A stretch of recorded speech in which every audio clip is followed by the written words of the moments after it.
Hey, I'm Echo. Welcome to the channel. I tell stories.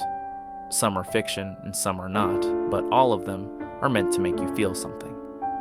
If this one speaks to you, go ahead and drop a like. And don't forget to subscribe for more stories just like this one. Now, let's get into today's story.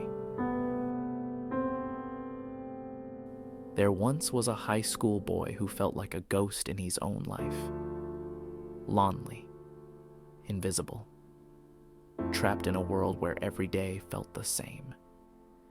He woke up to the same gray ceiling he'd stared at 1,000 times before. Another day, another loop. School, silence, home, repeat. Life hadn't hurt him. It had simply ignored him. No friends, no passion, just an endless routine that blurred into itself. The only time he felt alive was when he read manga. Fantasy worlds, magic, adventure, it all made him believe there was something better waiting out there, somewhere far away, a world where he mattered. And so, he dreamed.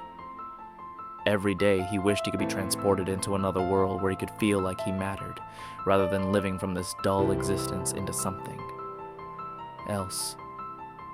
Anything but this. One cloudy afternoon, as he walked home lost in thought, a truck came speeding toward him. He didn't flinch. In that split second, he smiled. Maybe this was it. His escape. But when he opened his eyes, he wasn't in another world. No sword, no magic, just beeping monitors, a sterile white room, and pain. He was still here. Tears filled his eyes. Not because he was hurt, but because he hadn't escaped. Because this life still had him in its grasp. Days passed. He stared out the hospital window every morning, watching the same old tree sway in the breeze. And then one day, something interesting caught his eye. A caterpillar crawling out of its cocoon. Slow, clumsy, alive. Something about it touched him in ways he couldn't explain. Maybe things could change. The next day, he heard a melody echoing through the hospital halls. Gentle, hopeful. He followed the sound with his heart quietly curious. In a small room, he found the source. A young boy, maybe 10 years old, playing beautifully with their hands moving very carefully along the keys. As soon as the boy entered the room, the child stopped playing and smiled. So they talked. The boy found out that the child was blind. And yet, here they were, creating beauty in darkness. The boy said music was his world, his escape. He didn't wish for another life. He made beauty with the one he had. He was overwhelmed.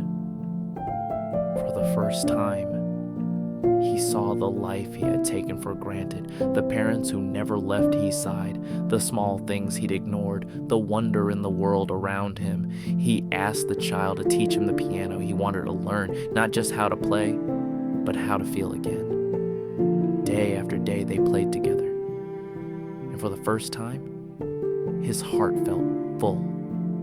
That moment broke something inside him and healed something else.